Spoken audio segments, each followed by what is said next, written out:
ganti lampu berkali-kali, dicek gak ada apa-apa. Terus ada suara gemeletak dari bawah kasur, ada suara orang berlarian di tangga, sampai suara macam orang lagi lompat-lompat di balkon. Awalnya kami nyari dari suara-suara aneh itu, dan kami mengira suara-suara itu berasal dari cucunya ibu kos yang memang sedang asik bermain. Ibu kosnya juga punya cucu. Tapi lama-kelamaan suara itu juga bikin ganggu. Sampai pernah tuh aku tebak bola ini kan jam 1 malam. Dan akhirnya Ara pun sadar bahwa suara berisik itu bukan berasal dari cucunya ibu kos, melainkan dari mereka yang tidak kasat mata, dari hantu. Kenapa Ara bisa menduga kayak gitu, Nadia? Karena wajar antara anak tangga di tangga kos-kosan mereka ini cukup tinggi. Orang dewasa aja kalau misalnya mau lewat situ harus hati-hati kali. Jadi nggak mungkin kalau cucunya ibu kos yang ngasih anak-anak ini bisa leluasa lari-larian di tangga itu tanpa terjatuh. Pun itu udah malam, mana mungkin lah cucu ibu kos jam 1 malam belum tidur dibiarin berkeliaran dekat kos-kosanku. Dan kalaupun suara di tangga itu memang betul suara cucunya ibu kos ya, terus suara macam orang lagi lompat di bawah itu siapa? Suara gemeletak dari bawah kasur kami ini siapa? Gak mungkin cucu ibu kos bisa tiba-tiba masuk dalam kolong kasur kami kan? Wah, fix sudah gak betul di kos-kosan. Semua gangguan yang mereka alami di kos-kosan ini pun makin menjadi-jadi. Wah, puncaknya adalah ketika pada suatu malam si Ara ini melihat ada sepasang mata merah menyala dari balik horden kamar mereka. Apa gak ketakutan si Dina nih mau ituan? Dan mungkin kalau udah gak tahan kali dengan nahan ini semua, Mbak Leli tiba-tiba buka suara. Dia menceritakan semua kejadian menyeramkan yang dia alami ini ke orang tuanya. Nah, ternyata bapaknya Mbak Leli ini memang cukup bekal juga sama hal-hal gaib. Dalam masa tidak mendapatkan cerita dari anaknya, bapaknya Mbak Leli ini pun langsung mengirim sebuah paket ke kos-kosannya Mbak Leli yang berisi ada dua buah tasbih dan satu kresek garam kasar gitu. Bersama dengan datangnya paket itu, bapaknya Mbak Leli pun berpesan, tasbih ini kau pakai untuk banyak-banyak berzikir ya dok ya. Terus garamnya tabur lah itu di setiap sudut kamar. Tanpa pikir panjang, Mbak Leli, Ara, sama dua teman yang lain pun langsunglah menjalankan instruksi dari bapaknya Mbak Leli. Sambil berdoa, kami support lah itu garam-garam karena dia merata untuk setiap sudut kamar. Dan alhamdulillahnya setelah itu gangguan-gangguan di kosan itu pun mulai mereda. Akhirnya Ara sama tiga teman pun dapat tertidur dengan tenang dan awalnya. Tapi sebenarnya ini cuma awalnya nih, mesti nanti ada lagi ya. Merasa nyaman tinggal di kos-kosan itu. Di saat yang sama juga mereka ini justru melihat kondisi ibu kos-kosan ini ternyata sedang tidak baik-baik saja. Dimana pada saat itu ibu kos ini mendadak sering sakit-sakitan dan bahkan kedua matanya ini ya diperban. Diperban. Karena keheranan dengan kondisi ibu kos yang mendadak drop ini, pada suatu hari si Ara ini pernah nanya sama si ibu yang biasa bersih-bersih kosan itu.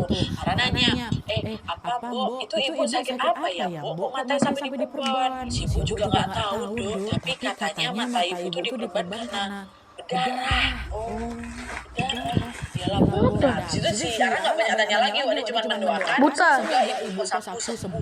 Tapi bukannya makin baik, Wak. Makin hari kondisi ibu kos ini justru makin parah.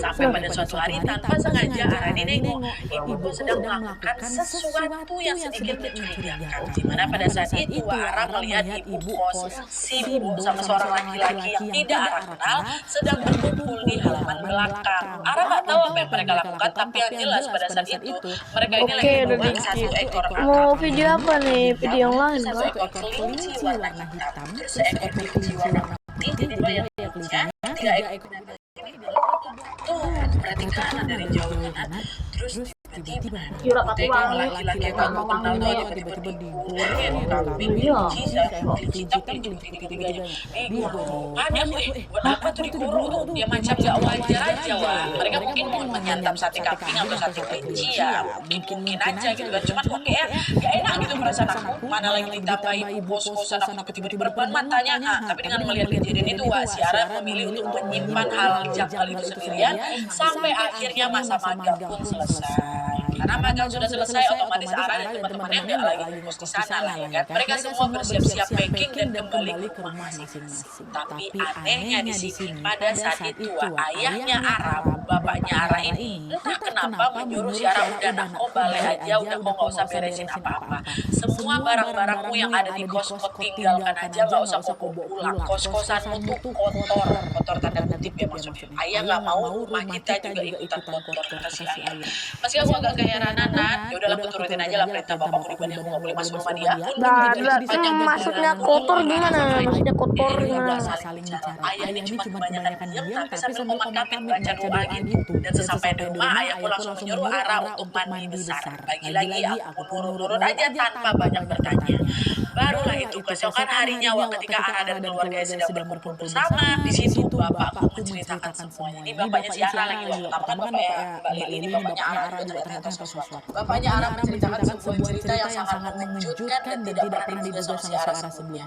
Jadi si ayah ini bilang, Dok, tempat ngekos kemarin sebenarnya bukan tempat yang baik. Ayah bisa lihat ibu kosanmu itu melakukan pesugihan. Kamu sama teman-temannya sering diganggu kan selama ngekos di sana. Ayah tahu kok lampu di balkon kamar itu selalu mati walaupun udah diganti yang baru. Iya kan? Kamu tahu nggak kenapa? Itu karena di balkon adalah sarangnya pocong. Dan suara lari-larian di tetangga yang sering kamu dengar itu bukan suara cucunya ibu kos-kosan, tapi suara genderuwo. Apa ada cerita apa? Aku tuh bikin aku ngelongok deh. Padahal belum sempat cerita apa-apa loh. Di situlah Araku langsung teringat kembali. Bentar, kalau genderuwo nggak cebol kan?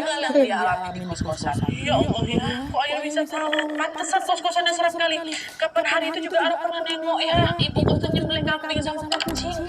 Ritual kah itu? Terus gangguan di studio sama Kambing sama kucing, kelinci. ada hubungannya nggak sama yang terakhir nih? Dari gangguan kos-kosan lama, gangguan di studio sama ini ada hubungannya nggak gitu maksudnya siaran? Terus saya bilang gini, betul. Yang kamu lihat itu ritualnya.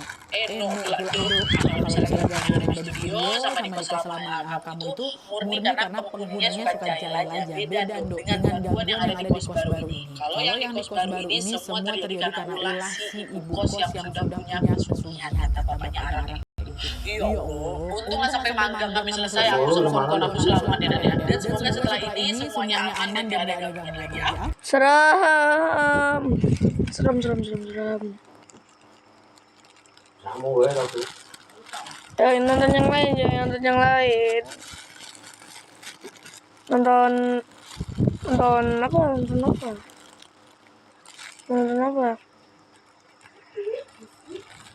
Nonton apa cuy? Nonton apa woi?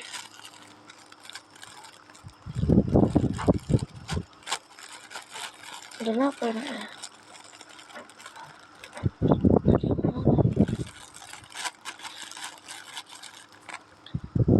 Nonton apa ya? Tahuan.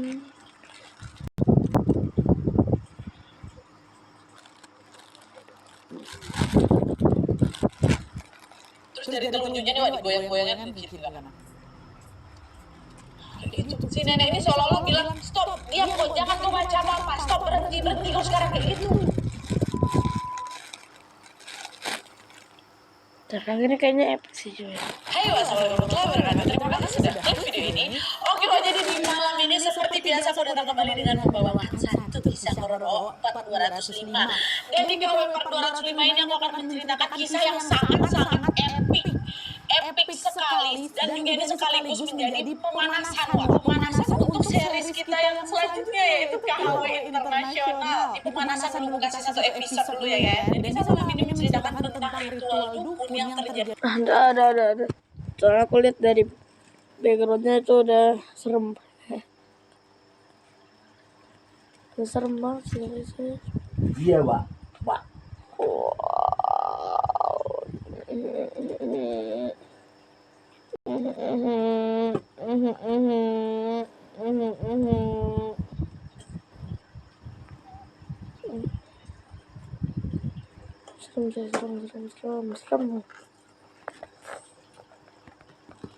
Serem gak sih? Serem bah, masa enggak? Serem.